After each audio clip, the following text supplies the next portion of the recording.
Bonjour, donc je vais parler gestion du temps aujourd'hui et au travers d'une coïncidence qui m'est apparue hier.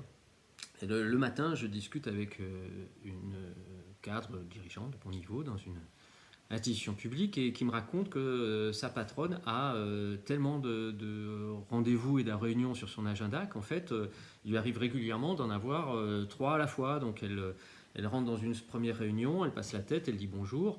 Et puis elle reste quelques minutes, elle prononce quelques phrases, puis elle dit ah, excusez-moi, j'ai une autre réunion, donc elle sort, et puis elle rentre dans une deuxième salle de réunion, où elle dit bonjour, elle s'installe, excusez-moi de vous déranger, voilà, je suis très occupée, je vais rester quelques minutes, elle dit quelques phrases, et puis elle dit excusez-moi, j'ai une autre réunion, elle sort, et puis elle fait encore ça une troisième fois et tout.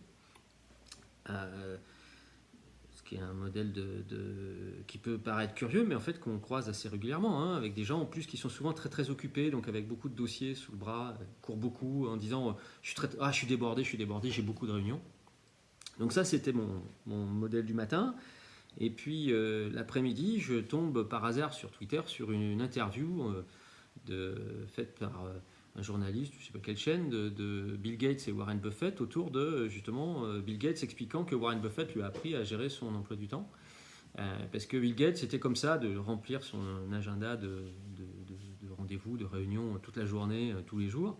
Et puis un jour, il discute de ça avec Warren Buffett et il raconte que Warren Buffett lui a montré son agenda et que Bill Gates s'est rendu compte que l'agenda de Warren Buffett était essentiellement vide.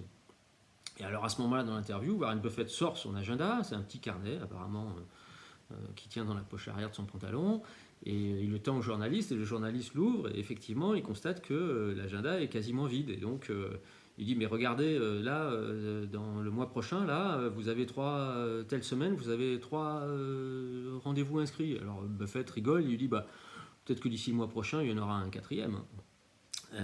Et Gates explique qu'évidemment, il s'est rendu compte après qu'effectivement, pour diriger, il fallait prendre du temps pour lire, pour réfléchir, pour penser, et que donc il fallait libérer des plages de temps pour pouvoir être tranquille et puis pour pouvoir faire son boulot de dirigeant, qui est justement de se projeter et de réfléchir. Et donc la coïncidence des deux m'a intéressé et je me suis dit, tiens, j'ai eu envie de vous poser la question, vous êtes comment quoi vous citez plutôt j'ai trois réunions en même temps ou plutôt j'ai trois réunions dans la semaine et ça me suffit largement. Sachant que, évidemment, passer de l'un à l'autre, c'est très compliqué. Enfin, passer du modèle Buffett au modèle je suis super.